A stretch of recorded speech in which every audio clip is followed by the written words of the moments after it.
Bueno, en primer lugar, por los respetos humanos ante tanta gente interesada por la historia del arte y que yo tengo delante, pues comprenderán que pone a uno un poco nervioso, ¿no? Yo he puesto esta primera imagen con objeto de que todos conocemos de esos dos alianzas, ¿no?, que en el libro de la Biblia se explican, ¿no?, la del Antiguo Tiempo y Nuevo Tiempo. Y veremos cómo desde los albores del cristianismo los eruditos en el pensamiento cristiano siempre han intentado unificar los dos, es decir, explicar el Nuevo Testamento en función del Antiguo. De alguna manera, simplemente por cronología, esto nos interesa, ¿no? Saber que hubo un papa en el siglo VII que se llamaba Bonifacio y que hizo caso a un monje que se afincó en Roma, que fue Dionisio el Exiguo, y que marcó el año del nacimiento de Cristo, no el año cero porque no se conocía, pero sí el nacimiento de Cristo para hacer olvidar aquel 753 para esa fecha, que es de Tito Livio, la Urbe Condita, la cronología medida en un sentido romano, y a partir de este siglo, del siglo VI, pues se va a instaurar para todo Occidente la idea del año cero como el contar un poco nuestro tiempo, ¿no? Vamos entonces a introducirnos en ese Antiguo Testamento y cuando me dijeron de este ciclo, pues yo pensé en el Génesis, ¿no? Los dos tiempos están ahí bien explicados. Esta es una obra de José del Castillo en donde titula La sabiduría como alegoría. Y claro, la sabiduría se ve por ese rompimiento de gloria en donde la iluminación por parte de Dios va a llegar a esa figura y ahí tienen ustedes el Antiguo Testamento sobre el querube y el Nuevo Testamento con el Cordero. El concepto de saber que para esa época se tenía, ¿no?, que es la palabra de Dios. Entendemos que por donde yo voy a ir ahora, y espero no cansarles, lo vamos a ver enseguida a través de esta obra que se publicó en el 1583 por un grabador que es Sadeler, siguiendo a un inventor que es Martín de Vos. Ahí tienen ustedes a Adán y Eva y así se relata en el Génesis, ¿no? Y fíjense en este cobre que viene ahora, que está en el Museo de Pamplona, en donde algo llama la atención. Y es lo que Panofsky decía y lo que a mí me enamora de mi profesión, que es el detalle, ¿no? Sabido era que para la fecha esto era un rinoceronte y no existía el unicornio. Pero ver ahí a Adán y Eva en el exilio, digamos, del paraíso, nos va a implicar que el cuadro nos explica algo más. Nos explica algo más y dentro del mundo de la iconografía, si se fijan bien en la pieza, con el unicornio, verán que la fuente está aquí, que es un arte recetario, la pintura copia del grabado, pero nos quiere decir siempre algo más. Y algo más lo sabemos simplemente por los textos.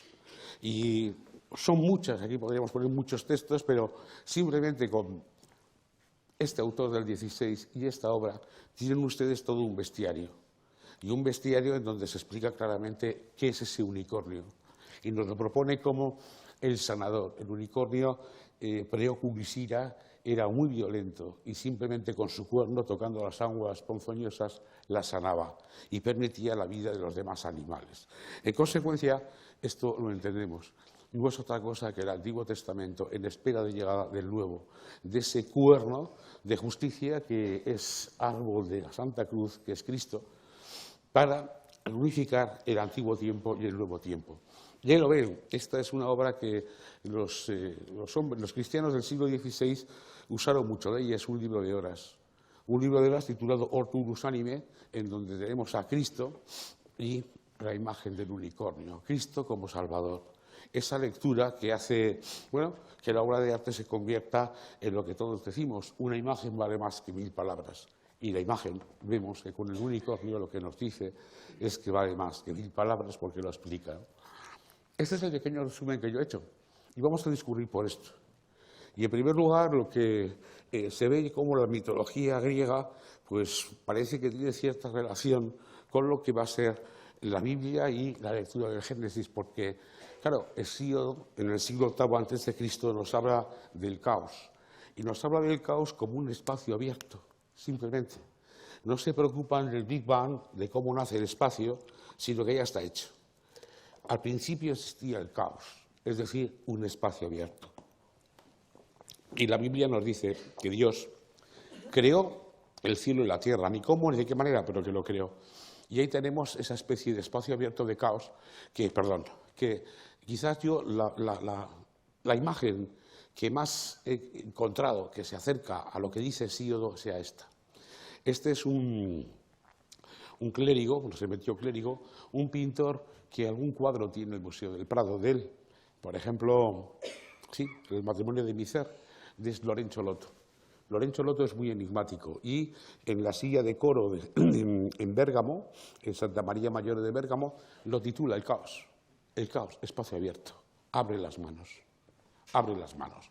Por lo tanto, la idea que nos propone Lotto, que está fundamentada en Hesíodo, nos habla de, bueno, ese espacio se creó y ahí tenemos como en la Biblia, leyendo paralelamente a Hesíodo, pues ahí está la figura. Dios creó el cielo y la tierra, lo que conocemos todos, ¿no?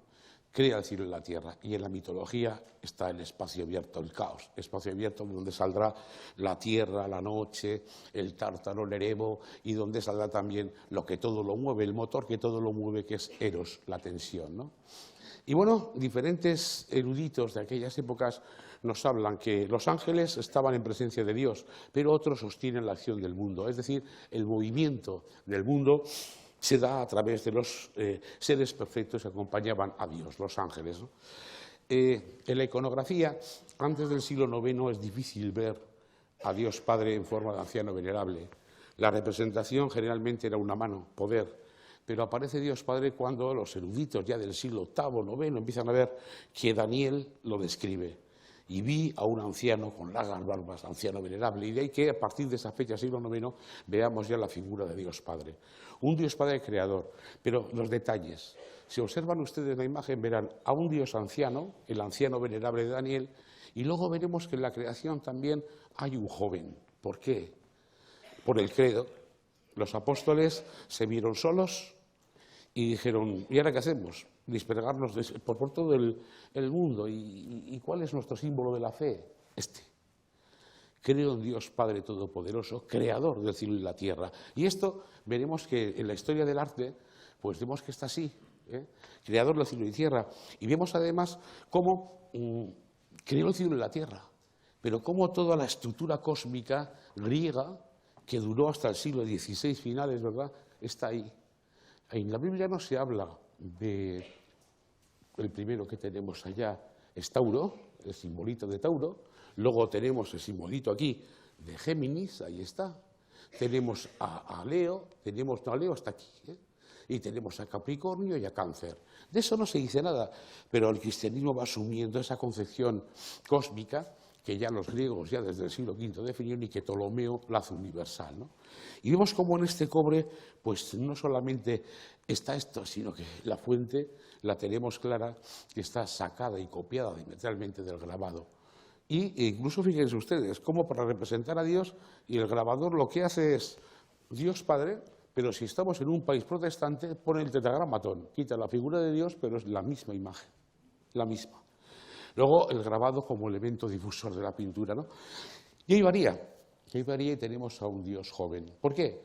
Porque San Atanasio, en el siglo IV, crea el credo de Nicea, el credo de San Atanasio, y ella dice, creo en un solo Señor Jesucristo, Hijo de Dios, nacido del Padre de todos los siglos, Dios de Dios, engendrado, no creado en el Padre, por quien todo fue hecho. Y la idea del por quien todo fue hecho es Cristo. Y de ahí que en la iconografía veamos, en cualquier museo, no hace falta salir de aquí, esa doble variación en el detalle, en la forma de representar. Uno viene del credo de los apóstoles, símbolo de la fe, y el otro viene del credo de Nicea, San Atanasio. Y ahí tienen ejemplos. Cuando nos marchamos a Florencia y Cristo joven, nos vamos al Bosco y Cristo joven, seguimos con el Bosco y ponen los dos, porque ahí está Cristo en forma de anciano, en la parte de arriba. Con lo cual, hay pluralidad en esa representación, o en esta pieza del Museo del Prado, ¿no?, la redención, pues es Cristo joven quien está arriba creando a Eva. Bien, y se ponen detalles, y detalles que es cuando Dios va a crear al hombre, habla en plural y dice, hagamos. Quizás este loto en la sillería, pues ya nos pone ahí el triángulo equilátero, queriendo decir de que hay algo más, de que el hagamos significa que hubo la Trinidad. Y bueno, esta obra fue muy difundida a partir del año 1540, el Speculum Humani Salvationis, por toda Europa. y ya faciemus, hagamos, y vemos tres. Es decir, que no solo es Dios Padre, sino que el Creador en sí son la Trinidad. Y vemos el detalle que nos explica esta concepción. Y luego se crea Dios al hombre y a la mujer, y la doble visión que tenemos entre la mitología y la poesía griega, ¿no? Para el cristianismo la mujer viene de una costilla y la poesía griega le da otro carácter porque viene de la creación de todos los dioses, ¿no? Y bueno, el detalle que vemos ahí es la creación de Dios animando el espíritu del hombre. Y ahí está con lo que Orígenes y los comentaristas, digamos, de la Biblia en plan alegórico vienen a señalar, ¿no? Que Dios hizo un ser parecido, es decir, a imagen y semejanza, pero de los Eolim, que son esos ángeles, seres perfectos que los rodean, ¿no? En esta composición del Miguel Ángel. Y tenemos cosas curiosas que hay que analizar. ¿Por qué hay 6 dedos? Eso Miguel Ángel no se le escapa. ¿Por qué aquí pone 6 dedos Rafael? ¿Qué significa? ¿Por qué?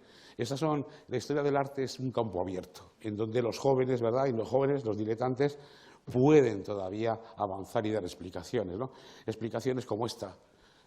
Este es el Guernica, que es un cuadro claramente lo explicó Otto von Simpson, este es el Guernica barroco de Rubens, le llamaba Otto von Simpson, ¿no? Es los horrores de la guerra en Europa, ahí está España en guerra. Y curiosamente se cuentan, eso no es una invención solo de Rafael o de Miguel Ángel, sino que el propio Picasso lo tiene, son 11 dedos. Este cuadro por el gobierno vasco se llamó cuadro pornográfico, porque cuando le preguntó a Picasso Ucelay, el encargado del patrimonio artístico, pues Picasso le contestó, ¿por qué has puesto 11 dedos? No, dice Picasso, yo he puesto 10. Uno es el que tenemos también tú y yo entre las piernas. Esa fue la contestación de Picasso. Y Ucelay no le gustó, y mucho menos a Aguirre Lehendakari, que lo pudo comprar y no lo quiso. Pero ahí tenemos, esto es España en guerra. ¿Y por qué? Bueno, aquí es que decía Ries, para llegar a la verdad es preciso partir del error. Y yo creo que Madame Curie, cuando hizo sus experimentos, llegaría a muchos errores hasta llegar a la verdad. Propuestas. ¿Cuánto duró la Primera República? 11 meses. España se cae, está en guerra. ¿Puede ser la idea? Bueno, dejemos a la imaginación quizás también hablar, ¿no? Y es el soplo quien da la vida. Uno crea la carne y Sadeler nos pone ahí el soplo da la vida. Ahí lo vemos en la creación. El cobre también ya bajo su grabado, porque toda la serie la tienen publicada en Goya, está copiada, ¿no? Y claro, crea el hombre del barro. Y tenemos la historia paralela, porque es el barro el que Prometeo va a gestar esa escultura. Y claro, esto ya, Prometeo, el único que habla de la creación es un comediógrafo, ¿no? Y un comediógrafo del siglo IV, además, Filemón. Y ya en el siglo VI, después de Cristo, se trata de cristianizar las cosas. Y es cuando nace esta fábula de Piero di Cosimo, siglo VI, Fulgencio, cuando explica que tenía que dar vida a aquello, y Atenea vio tal escultura tan bella y le dijo, oye, ¿qué te puedo dar? Y Prometeo sabía cómo Titán, que era sucesor del Titán, sabía que con el fuego todo se mueve. Y Atenea pues le invitó y fue al carro de fuego, bajó el fuego, ahí se ve, le dio el fuego a la escultura y le dio la vida. El soplo de Dios da la vida para la Biblia. Y en el concepto griego, en una de las múltiples creaciones, va a ser Prometeo con el fuego divino. Y ahí tenemos bajando con el fuego en cartón de Rubens y en pintura de Cossier del Museo del Prado. Pero hay más cosas. En el Museo Capitolino de Roma vemos la creación de Prometeo y vemos cómo Atenea dispone algo en la cabeza y dispone una mariposa. ¿Y por qué pone la mariposa en la cabeza? Pues esto viene desde Homero, cuando dice que cuando alguien muere sale un soplo. Y ese soplo es psique, el alma, sale, se muere, el cuerpo corrupto, sale psique, el alma, y en griego psique es mariposa. Luego ahí la tenemos, la mariposa. Y es un concepto clásico, la escultura está hecha por Prometeo y la mariposa le da la vida. Y en el Museo del Prado lo tenemos igual, este relieve, en donde relieve romano, la mariposa está dando la vida, ahí la tenemos. Porque mariposa sí que es exactamente igual alma que mariposa. Y bueno, lo vemos en diferentes paneles, está en el Louvre, y aquí abajo tenemos la mariposa, y aquí lo tenemos, este en la Fundación Getty, y tenemos varias concepciones. Claro, esto es un pensamiento griego, y el pensamiento griego es el soplo que hemos visto en el grabado que Dios inspira al hombre para darle la vida, el espíritu. Aquí es la mariposa. Eso es un lequitos. El lequitos es el vaso más perfecto griego y es un vaso funerario. Y arriba vemos la mariposa. Como decía Homero antes, el alma se va, y por eso la mariposa. Y aquí lo vemos en Roma, en Pompeya, es la muerte. ¿Y qué queda? La mariposa, el alma. Y esto es desde el siglo XVIII. ¿Cómo explican qué queda detrás de la muerte? La mariposa. Y esto es un cementerio. Y en el cementerio, Caemeterium, ciudad del sueño, lo decía en la epístola San Jerónimo. Para los cristianos la muerte no es muerte, es una soñación y una dormición, y por ello se llama sueño. Con lo cual, vida todavía del alma, la mariposa. Otro cementerio, mariposa. E incluso la idea del amor. Y cómo en esta escultura de Gibson, Cupido capta que el alma de la amada. ¿Y cómo explican el alma de la amada? La mariposa. Y no solamente Gibson, sino Cartelier hace lo mismo. Cupido está dando lo más bello, la flor de Venus, la rosa, para captar que la mariposa, el alma del amado. Y esta historia, pues la vemos aquí, esta escultura es de Oyer, y nos presenta lo que es también la mariposa, y aquí, pues Canova, cómo captura Cupido a la amada, la mariposa, el alma, captura su alma. Y ahí vemos el soplo, pero claro, es que esto es igual, esto es Venecia. Y al ser Venecia, la génesis de Venecia en mosaico, ¿qué le da Dios a Adán? El alma, ¿cómo? Como mariposa. Luego lo griego, lo cristiano, todo se confunde, ¿no? Un mismo lenguaje semántico para una cosa y para la otra. Y ahí vemos cómo el Prometeo cristiano es Cristo y está allí creando del barro, y el Prometeo pagano a la derecha dando el fuego y dando la vida. Es un ovidio moralizado del 15, esto es del 18 de Westerhovius. El tetragramatón, Adán y Eva, asamblea de los dioses paganos, la caída, Adán y Eva, Prometeo, creando aquí a Adán, Epimeteo y la primera mujer, Pandora, los ángeles, se mezcla. Esa idea de sincretismo es la que la intelectualidad de aquellas épocas nos supo ofrecer, ¿no? Y Dios crea a la mujer, y ahí vemos a Maitani en Orvieto, siglo XIV, cómo está abriendo y creando, sacando a la mujer que vemos, ¿no? Y aquí igual, de la costilla de Adán. Reflexiones se quedan a hacer, ¿no? Y comentarios si queremos rápidos, pero esa idea de que Dios crea al hombre y el hombre se debe a Dios, la mujer viene creada de la costilla del hombre y por lo tanto la mujer, como decía San Pablo, ha de ser sumisa al marido. Esa era la concepción de pensamiento, pero el cristianismo tuvo gente más enriquecedora. Por ejemplo, San Romualdo, del siglo XI, y San Romualdo decía: yo no creé a la mujer de la cabeza del hombre para que la mandara, ni creé a la mujer de los pies para que la pisara. La creé de su corazón, la costilla, para que fueran iguales. Y ese es tan santo como San Pablo, y ese es Romualdo, ¿no? Y ahí tenemos la creación de Pandora, no es creada de la costilla, sino la crean todos los dioses, para el bien y para mal.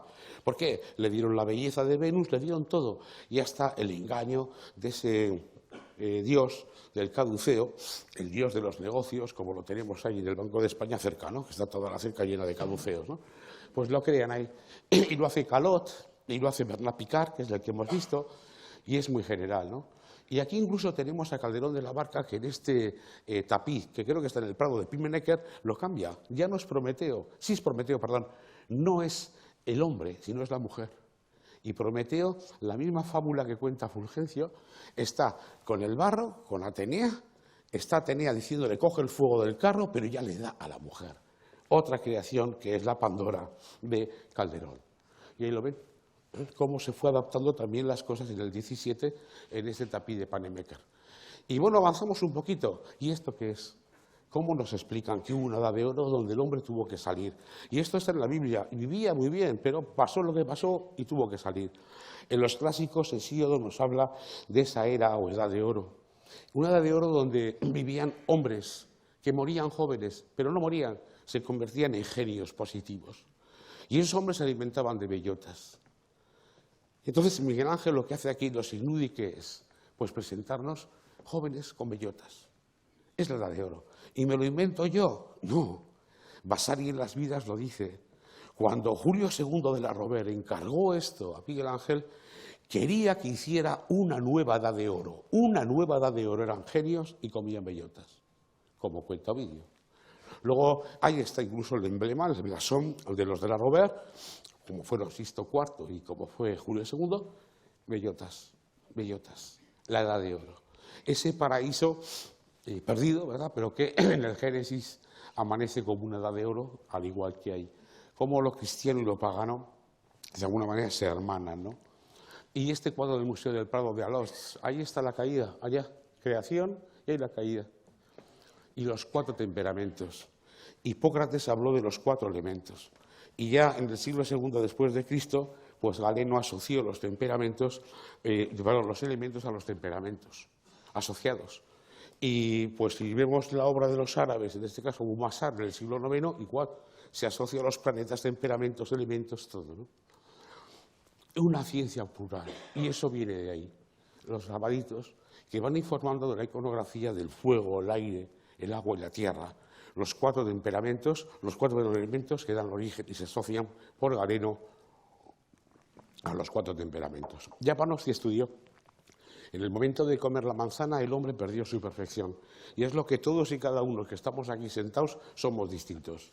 ¿Por qué? Como decía en la época medieval Edgarda de Virgen, y lo explica Panofsky aquí, pues cada temperamento, flemático, colérico, el sanguíneo, sí, y el melancólico, los tenemos en diferente composición. Y la idea de nuestro paso por la Tierra es buscar ese equilibrio perdido. El equilibrio perdido para alcanzar después las esferas celestes, ¿no? Y esto está en Oñate. Esta es la universidad que Mercado Zuazola hizo para los vascos y lo de su contorno, ¿no? Ese obispo de Ávila y obispo de Mallorca, que lo fue Mercado Zuazola, y que además esta obra, pues, hecha por Pierre Picard, pues es, yo creo que iconográficamente importante. Pues aquí está Adán y Eva.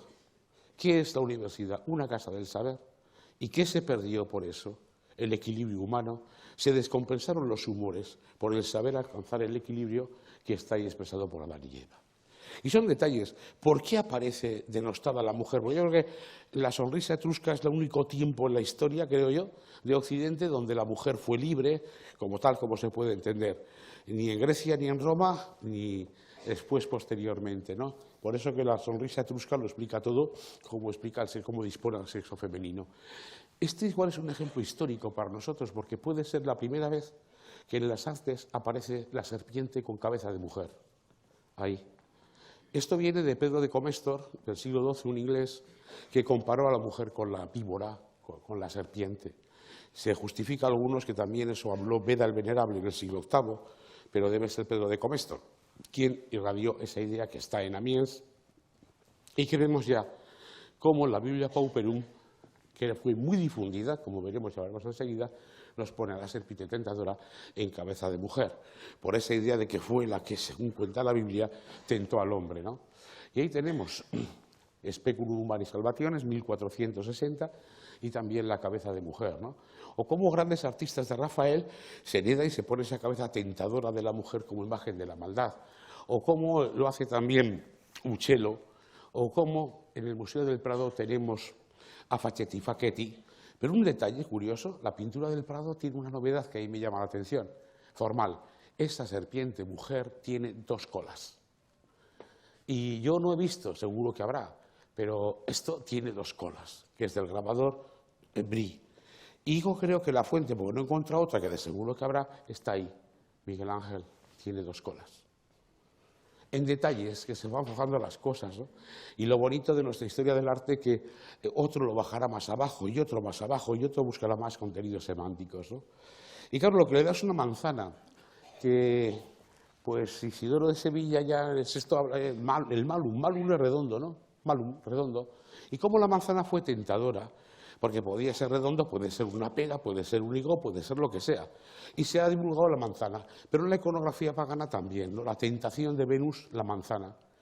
Y vemos cómo aquí estamos en Venecia, y en Venecia pues ya no es una manzana, es una pera, es malum, malum que significa redondo, Y puede ser uno u otro. Venecia, pues tenemos una pera.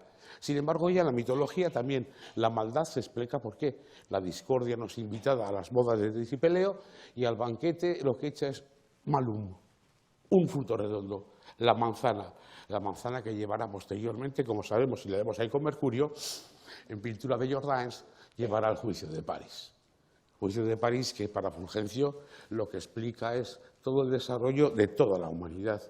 Porque no solamente ahí se perdió Troya, sino que aquí, con ese juicio, están las tres voluntades humanas. Y París no eligió a Atenea con su iconografía, que está aquí, que es la vida contemplativa, para Aristóteles la del máximo saber y felicidad. Por eso tienen el recuerdito del libro este. Y no eligió tampoco la actividad, la vida activa de Juno con el pavo real, sino que eligió la vida sensual. Y eso lleva al desastre, o por lo menos a Troya, si lo justificaban, llevó al desastre. Y la manzana que vimos ahí, ¿no?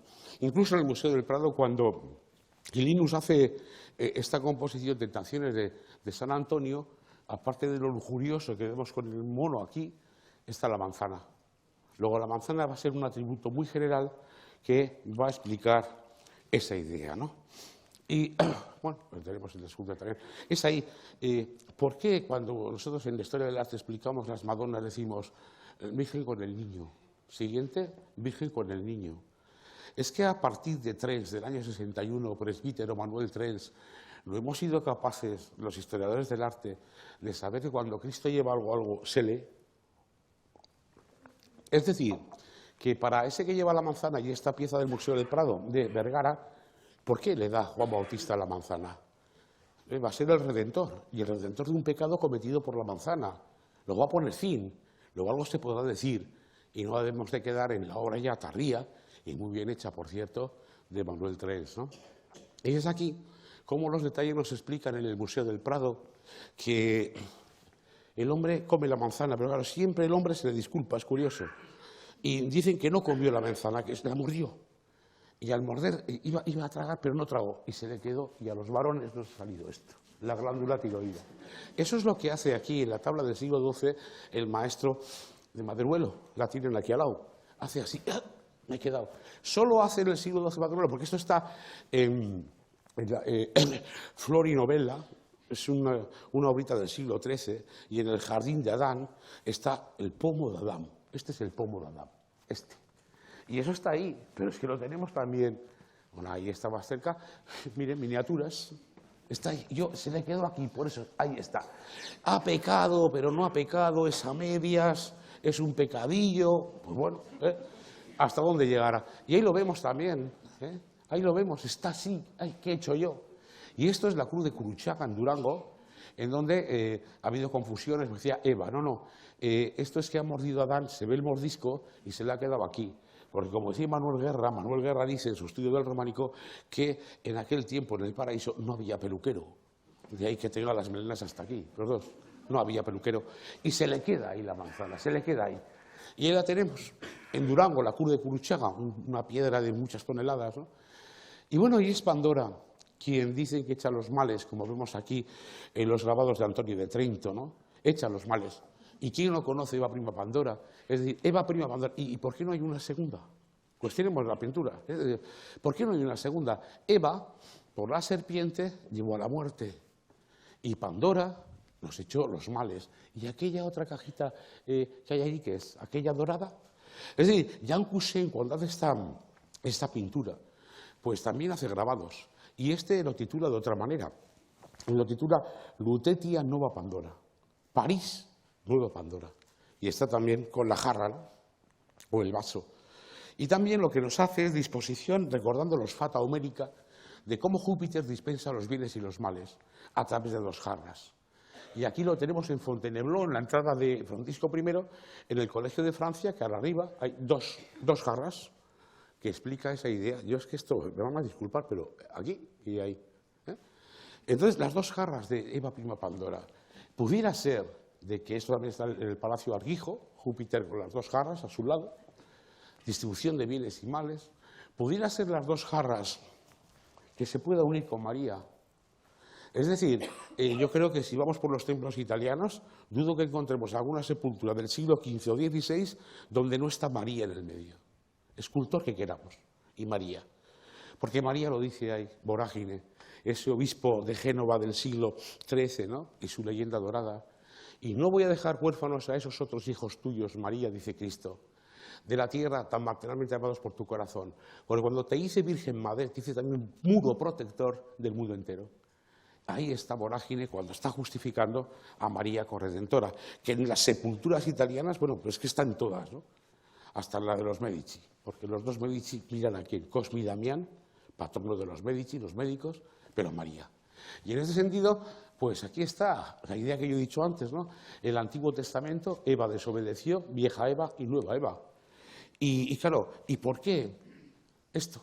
Son pinturas mexicanas en donde hablan de Pandora. Porque a Pandora le quedaron todos los dioses. Y todos los dioses son tres, en uno. Padre, Hijo y Espíritu Santo. Y crearon a todos los dioses. Y claro, la historia se ve en muchas pinturas americanas. Pero si leemos aquí, ya nos podemos pensar. Como un santo, Tomás de Villanueva, en el siglo XV, decía, en el segundo de los misterios, que es la encarnación de Cristo, María es Pandora. Y cómo esto viene de Gregorio Nacianceno en el siglo IV, después de Cristo, claro.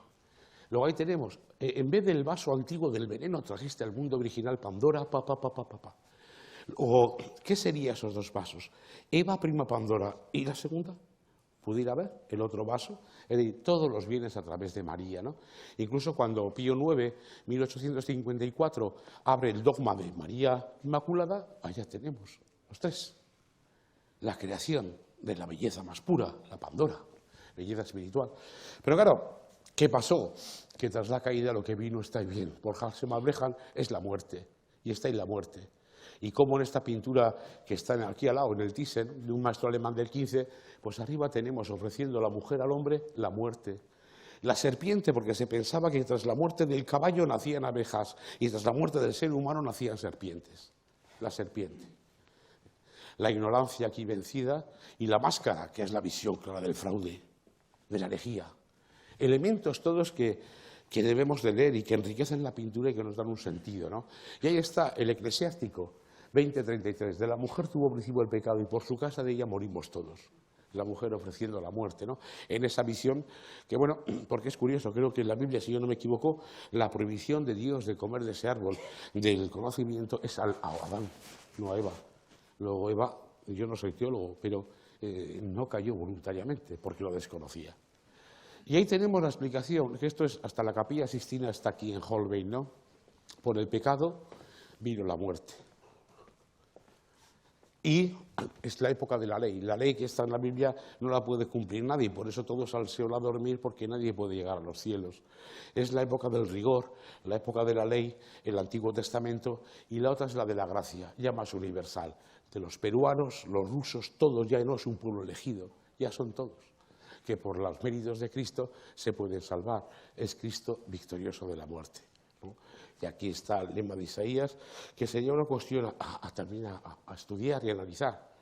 Porque claro, Virgo, María, dos términos son los hebreos para este aspecto, ¿no?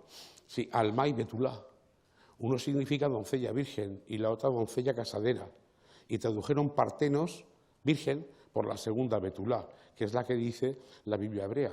Y la Biblia de los 70, Alejandría del siglo II, fue la que hizo el equívoco y que lo siguió después Jerónimo. Luego, ojo, esa idea habría que analizarla. Y ahí tenemos por qué Cristo muere. Miles de cosas. Dicen que a la muerte de Adán, pues sería ya mayor, que le pongan, vaya el ángel le dijo y le dijo, yo me quiero morir. Y le puso 3 semillas de donde nació la cruz de Cristo. Eso lo explica Vorágine, ¿no? En esa leyenda de Santa Elena, que luego recupera la famosa cruz de Cristo, ¿no? Pero es curioso también cómo San Anselmo de Canterbury en el siglo XII explica por qué muere él. Y en esa obra que titula el Cur Deus Homo, ¿por qué Dios fue hombre? Y él lo dice, y el ejemplo yo lo pongo en su Biburdo y me disculpan, pero si mi perrita le muerde a alguien, ella no paga la multa, la pago yo. Y San Anselmo iría a decir que nadie podía redimir la ira de Dios salvo alguien de su misma esencia. y ese es Cristo. ¿Por qué? Porque el responsable si la perra muerde soy yo, no la perra. Y de ahí que fuera Cristo crucificado, así lo explica Anselmo de Canterbury, ¿no? Y ese es el nuevo Adán, como explica San Pablo, del post-Adán, ¿no? Del posterior Adán. Bueno, y estas imágenes las tenemos todos. Es la idea de la muerte, entonces, ¿no? Y qué bonito se explica, ¿no? Hemos hablado de la mariposa. Aquí nos dicen cómo tras la muerte todo lo saquea, nada queda. ¿Qué solo queda? Miren las alas. El espíritu. Las alas de mariposa. Ay, lo que es el alma. Y bueno, este es un curso dedicado, ¿no? En la mitología clásica, decía el profesor Calvo Serrayer, ¿no? De que ahora se dedicamos al Antiguo Testamento, un análisis específico de las mismas fuentes, ¿no? También el acoplamiento de la herencia clásica en el mito, ¿no? Bueno, este cuadro simplemente lo vemos de Venoso Gosoli y vemos la cabalgata de los Reyes Magos en el Palazzo Medici, pero si nos fijamos aquí hay detalles. Y detalles como este hombre llamado Pletón, que no Platón, Pletón, llegó a Italia para el concilio de Ferrara-Florencia 1438-39. Se hizo muy amigo de Cosme de Medici y, por supuesto, de los jóvenes de allí que les gustaba esa filosofía neoplatónica. Pues ya lo tenemos. A Ficino, Pico de la Mirandola, filósofos de aquella época que, con este griego, pues de alguna manera se entusiasmaron por el saber clásico, ¿no? Por el saber clásico. La idea que nos ponía Loto es que el hombre tras la caída es como un muñeco que está cogido a la serpiente, con lo cual es el pecado, y esa descompensación de los humores, de los 4 humores, lo que va a crear la tendencia al mal, ¿no? Y así ellos vieron con Pletón de que había un sincretismo religioso. Se llama la prisca teología, teología antigua. Es decir, que la verdad no solo está en la Biblia, sino que si uno va cogiendo elementos griegos, romanos, y no olvidemos lo egipcio, pues entonces uno va completando y va viendo que el saber cristiano o el saber bíblico está también en los egipcios. Y así, pues llegó en este momento pues todo un corpus que descubrió en 1421 un geógrafo, Cristóforo Gondelmonti, encontró un manuscrito, pero bueno, chiquitín, la mitad del libro que tienen ustedes ahí de recuerdo. Y ahí estaba el vocabulario egipcio. Y esto está hablando. Las 3 edades y la muerte, sí, pero imprevista. Pero imprevista. Leemos. Quiten la imagen porque esto es de Kerber, 1548. El Orapolo, ese manuscrito que yo les digo de lo egipcio, que enamoró.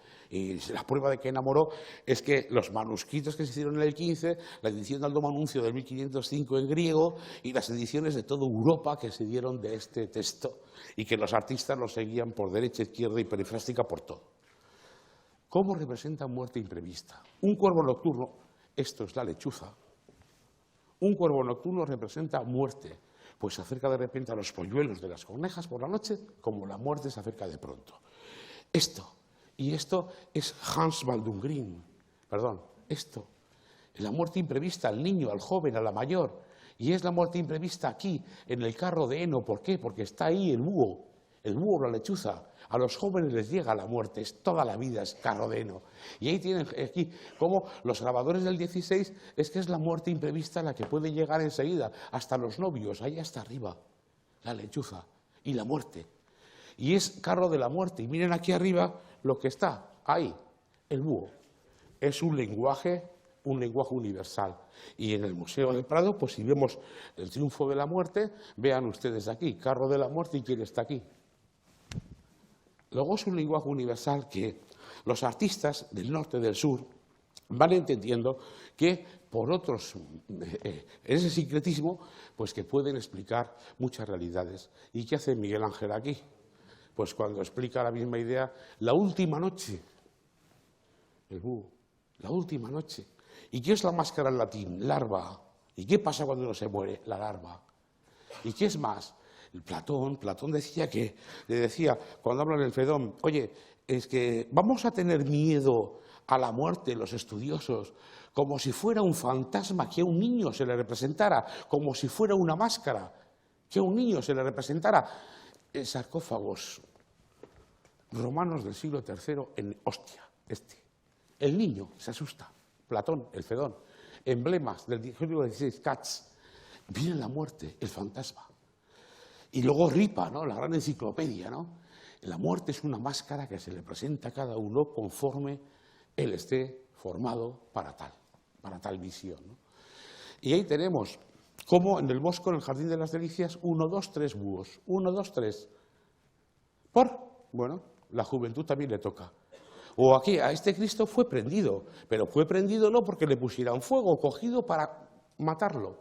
Y estos no lo sabían. ¿Cómo está la muerte imprevista? Está coronando allá el árbol, en Manteña. Luego estamos con Manteña, Hans Green, el bosco, los grandes, ¿no? Y aquí, ¿qué hace? Va a caer con la manzana. ¿Y qué tenemos aquí en Cornelis de Harden? Lo mismo. Es un lenguaje universal. Y aquí incluso, Adán y Eva están cayendo. ¿Y qué hay arriba del árbol? El búho.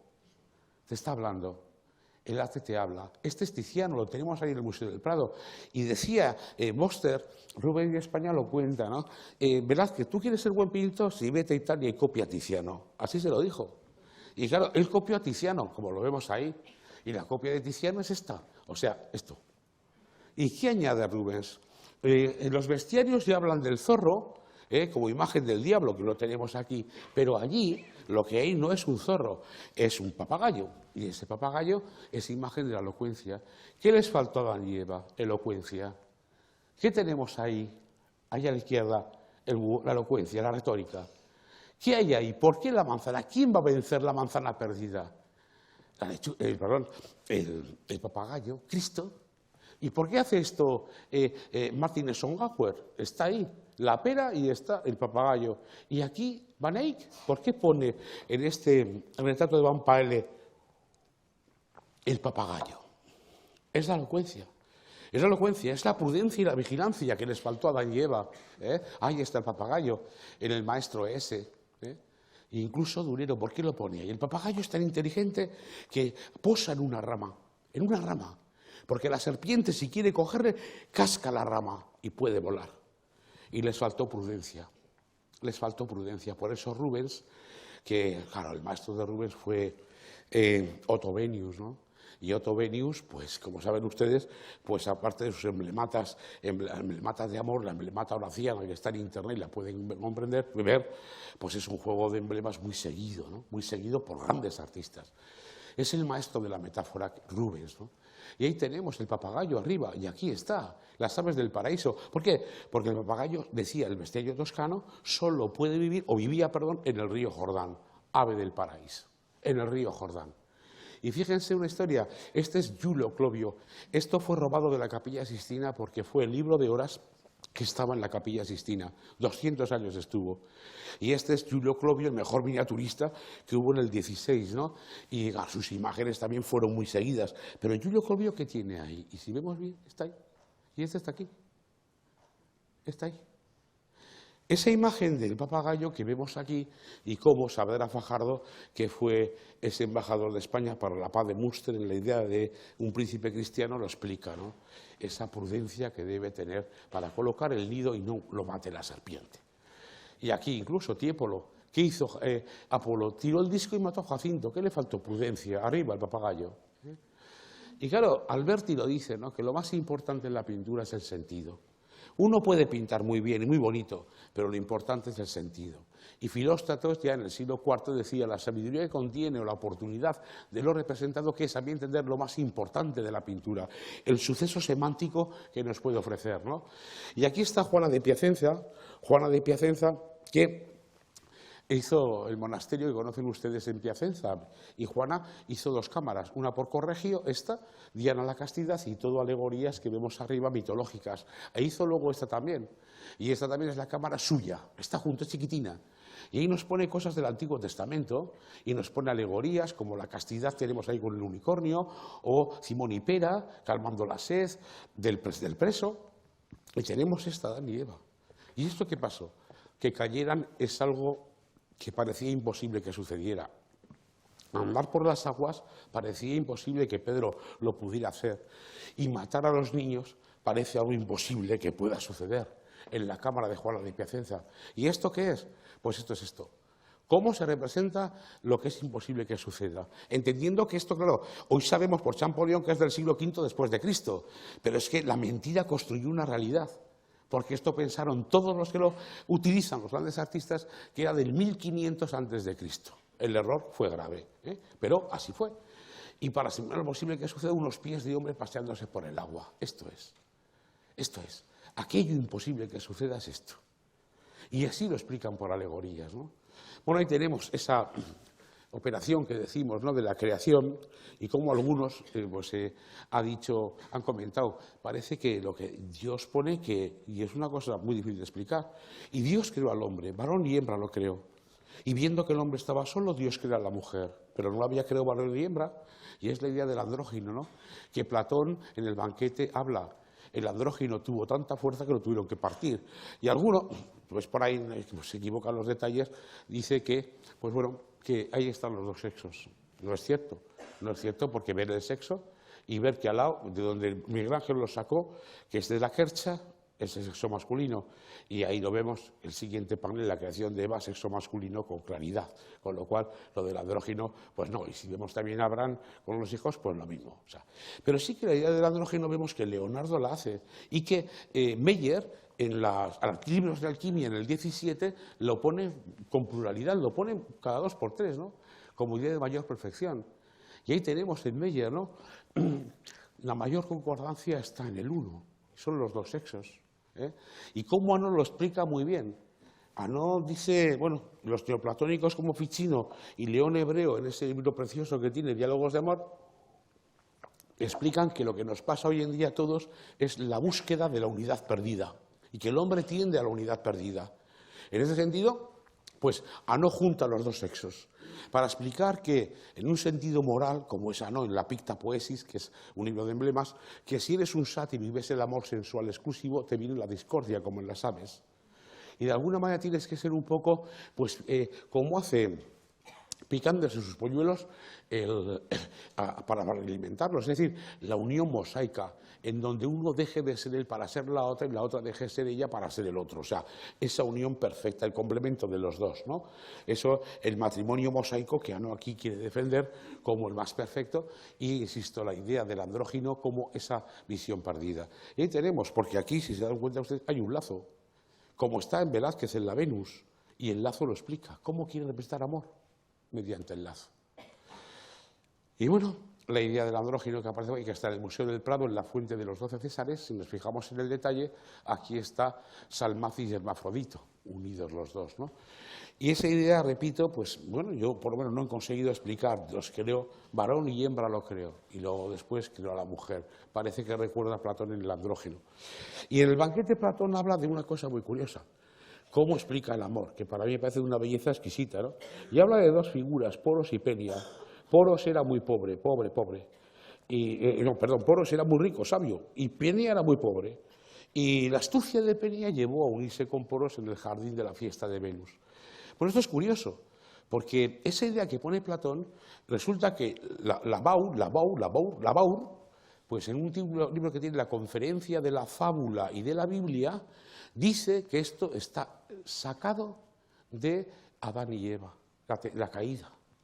Y luego uno va y ve la símbola selecta del confesor de Luis XIII, que es Causino, y dice exactamente lo mismo. Y claro, dice, ¿esto de qué puede venir? Y lo van explicando, que así como Adán cayó por la astucia de la serpiente, en ese deseo envidioso, pues Penia, que es la pobreza, pues consiguió a Poros. ¿Cómo? A través del ingenio, a través de la astucia. Pero lo más curioso de todo que yo he visto es que esto que en el siglo XVII dice Causino y que la Baur dice en el XIX, resulta ser que Orígenes, en su libro capítulo 4 contra Celso, y no olvidemos que Celso decía, vosotros cristianos, ¿de qué vais? ¿Qué pasa? Que esto es como cuando Danae se quedó embarazada, la anunciación, y la Virgen, pues igual que como se quedó Danae, bajó el oro y se quedó. Y es más, decía, ¿qué decís vosotros si Cristo es hijo de un soldado y de María? Eso Celso. Y en la crítica a Celso, pues resulta ser que dice una cosa muy curiosa, Orígenes, que Platón escuchó la fábula o la historia bíblica de Adán y Eva. Y escuchando la historia bíblica de Adán y Eva, compuso la historia de Penia y Poros. La idea de la pobreza y cuando uno no tiene, quiere el deseo, la astucia para conseguirlo, ¿no? Y es la Villa Ariana, un grabado de Roma, ¿no? La venta del amor, Poros y Penia. Bueno, pues tenemos aquí el Arca de la Alianza, que yo voy a pasar rápido porque se confunde mucho con Decaurión y Pirra. Solo decir que también, como Arias Montano, este es un dibujo, un grabado para la obra de Arias Montano, y cómo se cogió la figura de Cristo. ¿Por qué? Porque el Arca de Noé se entendió como la Iglesia y la figura de Cristo, ¿no? Y cómo esta historia, pues vemos cosas de Decaurión y Pirra también, perdieron ya el género humano, al igual que Noé. Y resulta ser con sus hijos, que no mirando hacia adelante, sino hacia atrás, pudieron componer el género humano. Cuando su barca, al igual que el Arca de Noé, reposó en su caso en el Parnaso y la otra en el Monte Ararat. Y ahí tenemos, no mires atrás. Fíjate qué curioso en la Biblia, ¿por qué no mirar atrás? Y aquí no mirar atrás en Orfeo y Eurídice, no mirar atrás, porque si miras atrás la pierdes en este cuadro de Scury. No mires atrás que la pierdes. Y aquí es curioso, o sea, que es la castración de Crono y como dice Fulgencio, aquí al revés, porque eso es una alteración de Fulgencio, los testículos de Júpiter castrando a Saturno, es una invención de Fulgencio, y echando hacia atrás los testículos. ¿Por qué? O hacia atrás. ¿Por qué Lot no mires atrás en este cuadro de Franken? ¿Qué pudo pasar ahí? ¿Qué se trata de olvidar el pasado? No lo sé, pero en la Biblia y en la mitología se establecen las mismas historias, ¿no? Y vio Cam, la maldición bíblica, no Sencan y Jafet, y vio Cam a su padre desnudo y borracho, a Noé, y lo vio desnudo y borracho, y los otros hermanos quisieron taparle, y le taparon, pero eso sí, sin ver el sexo, la mirada.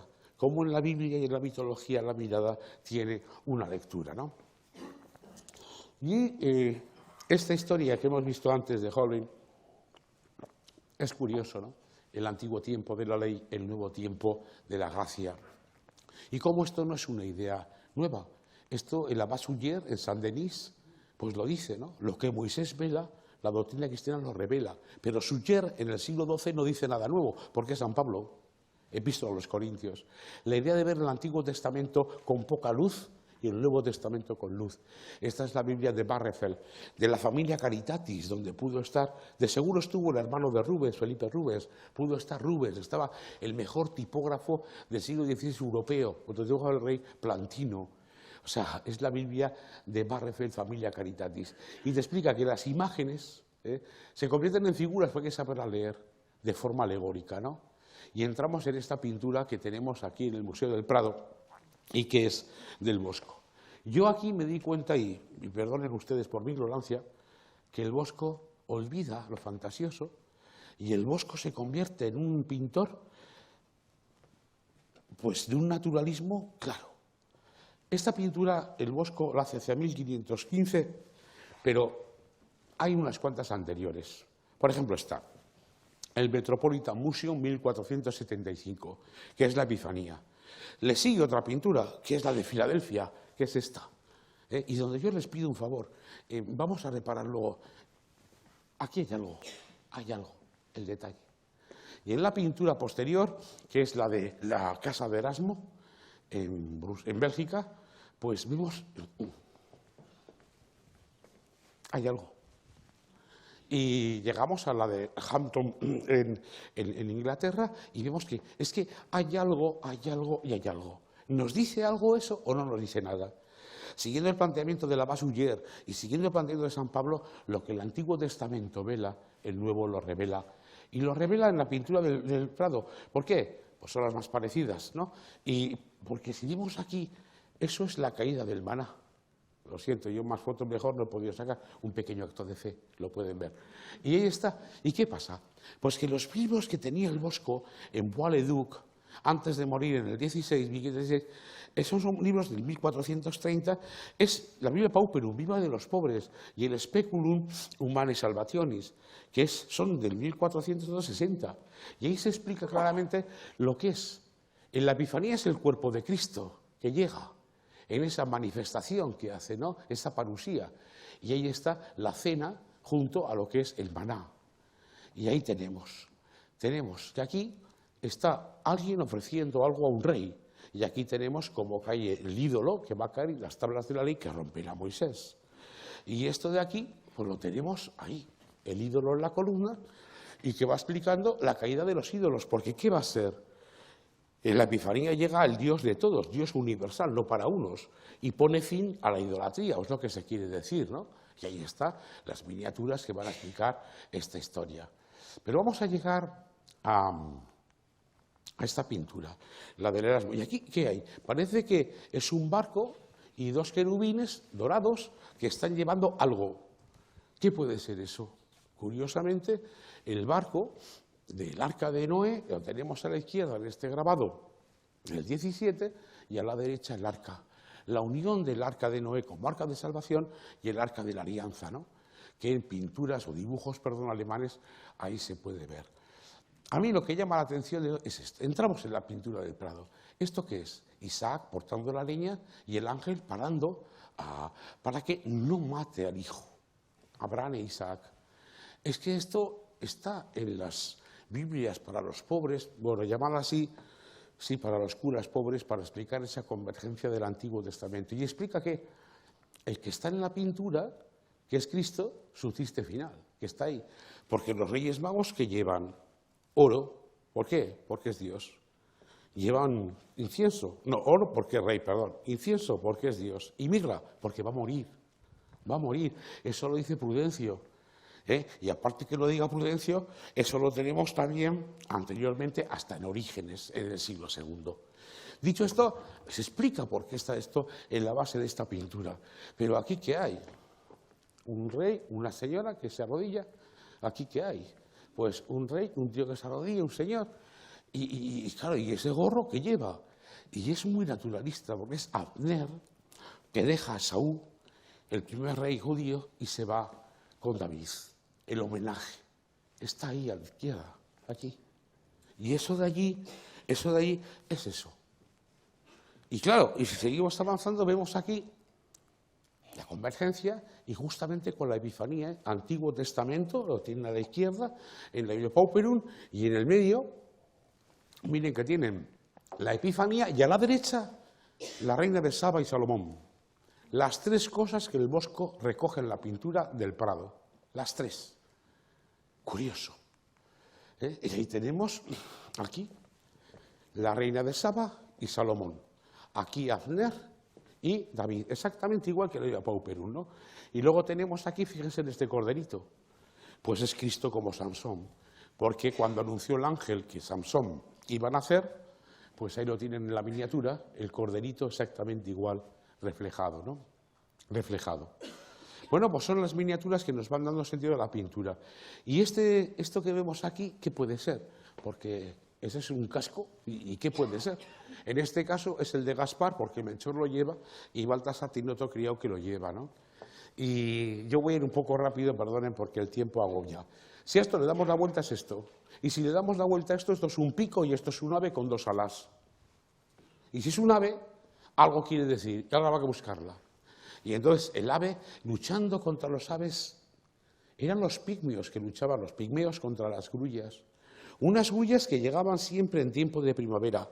Unas grullas que, como estudia Charbonneau en el Bestiario de Cristo, explica el por qué la lucha del animal con el hombre es una psicomaquia, es decir, una lucha virtud y vicio. Y Homero lo dice, por mucho que los troyanos gritaron como las grullas, fueron vencidos por los aqueos. La idea de lucha. Y es la victoria sobre el que grita, mucho grita, hasta la herejía, ¿no? Y ahí vemos las grullas, como llegan a la estación principal, como Saseta. El llano dice que este también es regalo para los reyes. En esta cabalgata de los Reyes Magos, pues están las grullas arriba. O como en la pintura de Goccioli están las grullas arriba.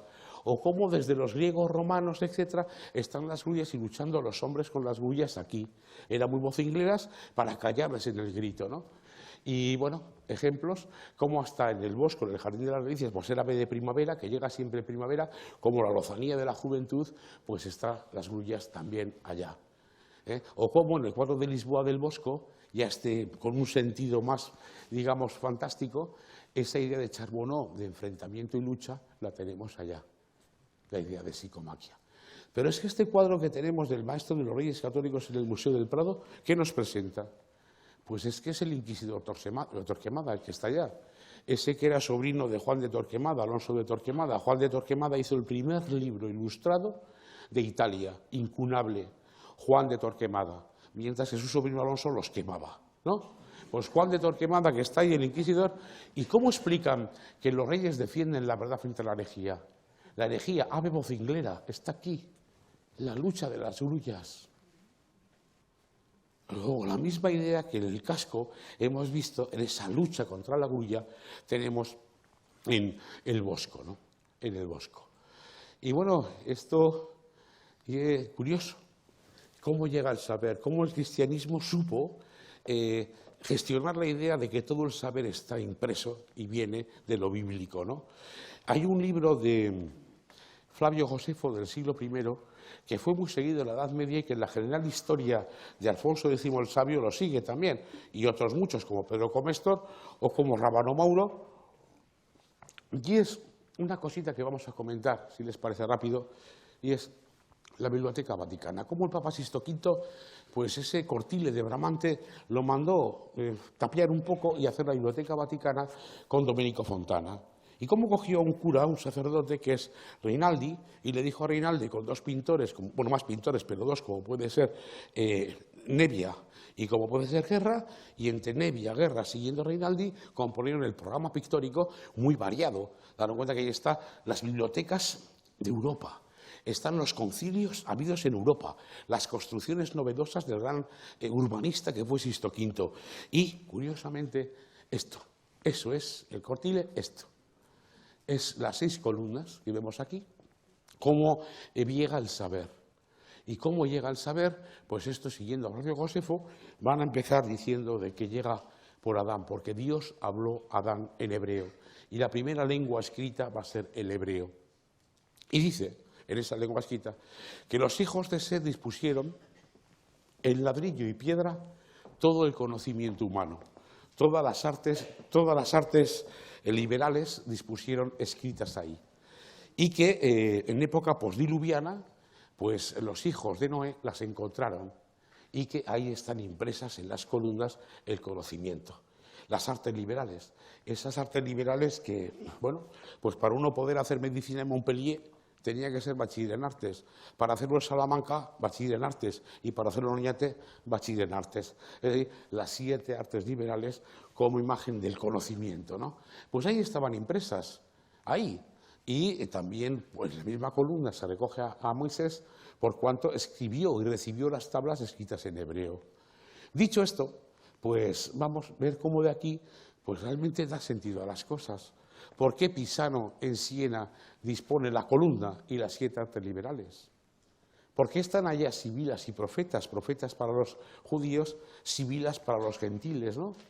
Y la vida de Cristo, el conocimiento a través de las artes liberales, que está tanto en Siena como, si ven ahí abajo, en el Baptisterio de Pisa de Giovanni Pisano. O, si vamos al Palacio Ducal de Venecia, pues ahí tenemos el capitel con Salomón y las 7 artes liberales. El conocimiento viene ahí.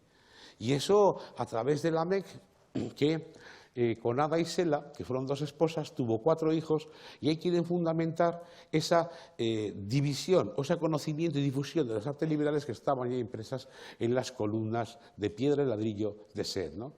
Curiosamente, ese cuadro es del Museo del Prado y es de Pedro Giovanni del Ponte, y ahí vemos un ejemplo, ¿no?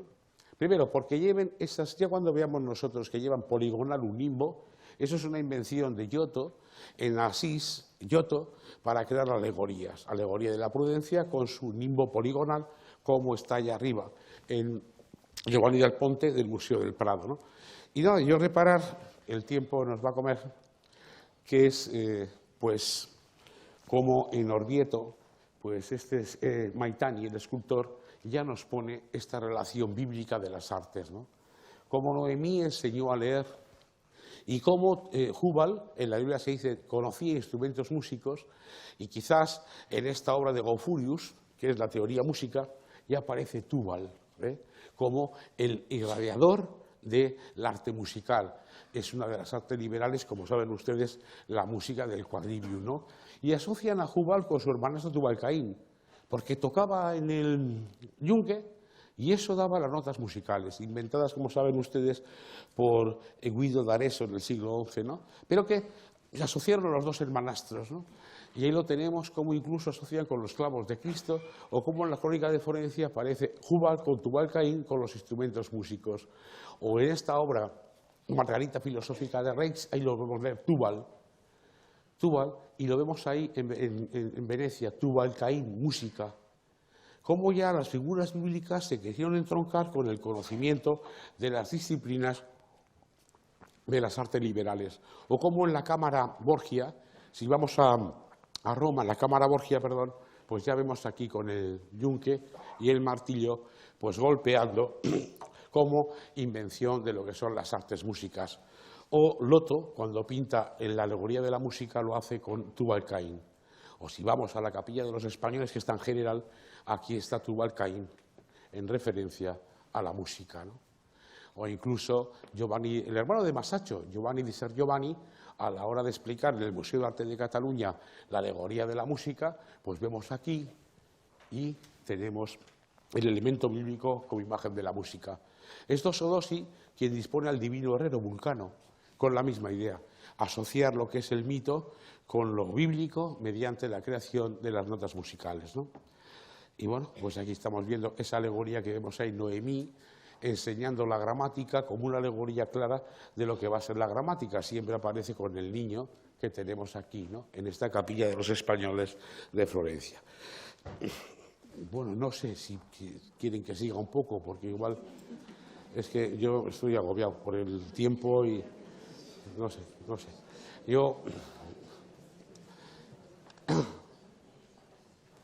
¿Qué hacemos? Hasta menos cuarto. ¿Quieres que te avise a menos cuarto? Son 7, 8 minutos. Vale. Bueno, y hay la imagen de lo que es la geometría con el compás, y en la Biblia dice cómo Jabel, el hermano de Jubal, hijo de Lamec, medía los campos. Y aparece el instrumento claro de lo que son las artes liberales, lo que es la geometría, el compás, aquí.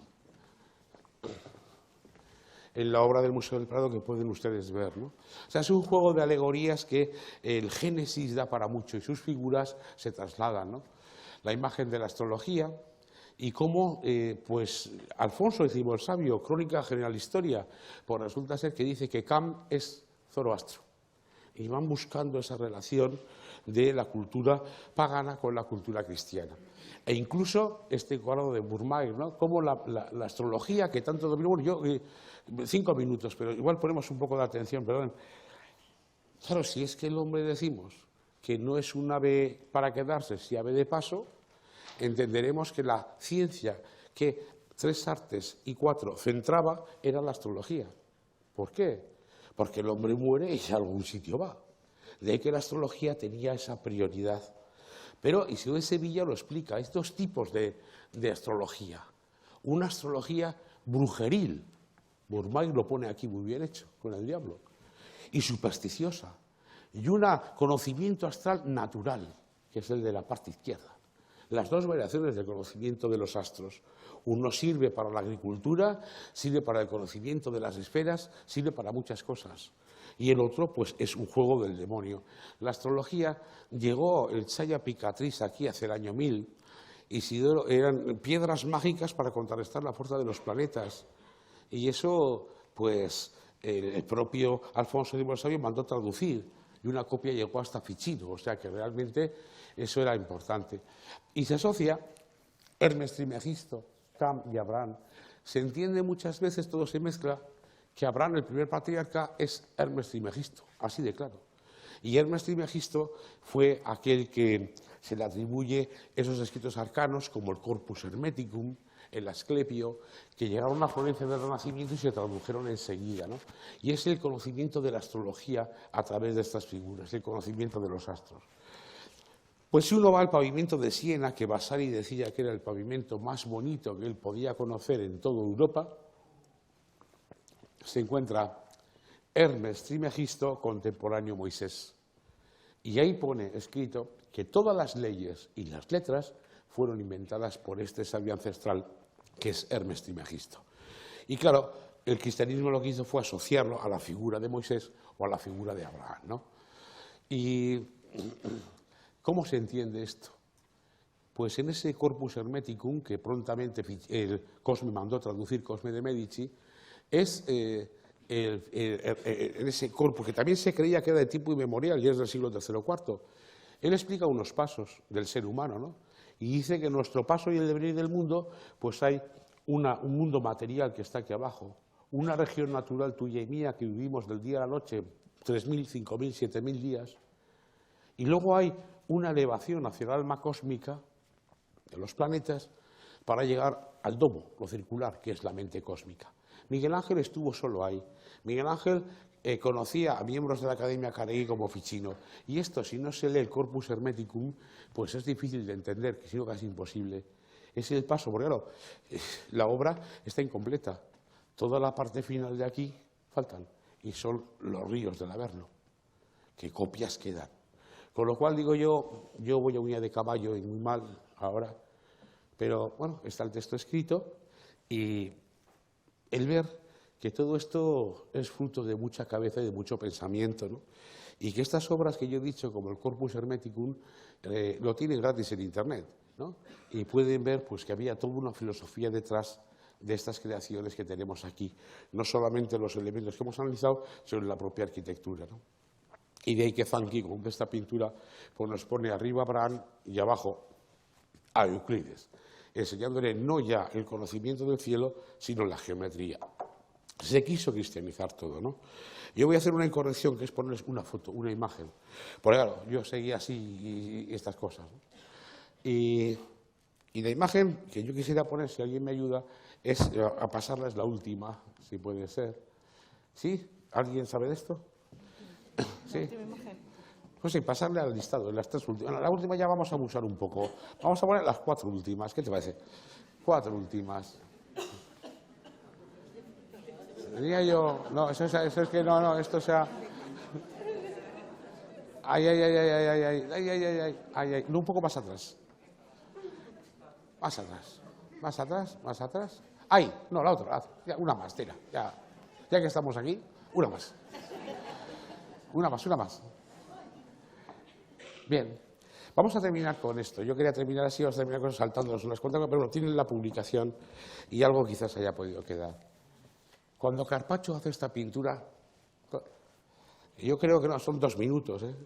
De alguna manera, alguien ve y dice, ¿y esto? Son 9.000 mártires más otros 1.000 que se asociaron, 10.000, el tema común de los 10.000 mártires del monte Ararat, justamente donde quedó el arca de Noé, ahí hizo un convenio Dios con los mártires que ascenderían al cielo en cuerpo y alma. Y qué curioso, ¿no?, ver aquí los mártires cómo ascienden en esta anábasis de la montaña al cielo y cómo se representa. Pues simplemente decir este juego, Durero no lo hace, Durero lo presenta así, los 10.000 mártires. Tiziano sí que pone ahí a los angelitos arriba en el espacio celeste, pero qué bien lo hace Carpaccio cuando sube, las almas ascienden directamente con los ángeles a esos 9 círculos que tenemos arriba. Que habría que preguntarse por qué, para ver cómo el arte es profundamente semántico y algo nos dice, ¿no? Simplemente ver esta arquitectura que nos propone el Dante y cómo el Dante pone que las almas van a los infiernos con esa serie de suplicios que Asín Palacio lo estudió muy bien en la idea de Dante y la Divina Comedia de su estudio. Y cómo para ascender al cielo se necesita subir a las esferas superiores, ¿no? Aquí está y mejor aquí igual. ¿Cómo? Dice, hay 9 conos infernales debajo de la Jerusalén terrena. Luego se asciende por una montaña, cual anábasis, elevación del espíritu, despurgando, que tu cuerpo quite los pecados capitales. ¿Para llegar dónde? Y veremos ahora la última figura, que es del pintor Domenico Michelino, para volver al principio, volver a Adán y Eva, volver al paraíso. Y buscado ese equilibrio, ascender al cielo. Pero ¿cómo poner aquello? Los planetas, el empirio y los 9 círculos arriba, que son el primer móvil, residencia en la arquitectura que hace Dante en ese imaginario es la residencia de los 9 coros angélicos que ya el Pseudo Dionisio estableció, ¿no? Aquello de virtudes, potestades, ángeles, arcángeles, tronos, potestades, etc., ¿no? Los 9 coros angélicos. Y hay esta última pintura que yo pongo, donde, si ustedes ven, los castigos vienen aquí, a Lucifer. Luego, ¿cómo resume el Dante este ascenso, ¿no? A través de esa anábasis al paraíso terrenal. Es decir, donde el hombre tiene que llegar conformado de toda virtud para posteriormente, están ahí todas las esferas cósmicas, ascender a lo que es lo celeste. De ahí que la astronomía, que digo yo, tuvo mucho que ver en esta época, ¿no? Bueno, pues disculpen mi atropello en primer lugar. No, disculpen porque pues uno quiere dar todo y se equivoca y se deja la mitad en casa, ¿no? Bueno, yo quisiera darles las gracias a aquellos que les haya podido gustar algo del comentario y hasta los que no les haya podido gustar, por cuanto pues me han regalado lo mejor de ustedes, que es su tiempo, ¿no?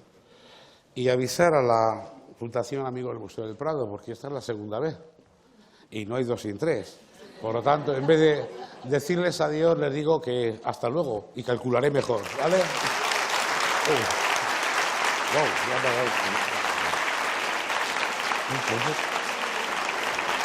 Joder.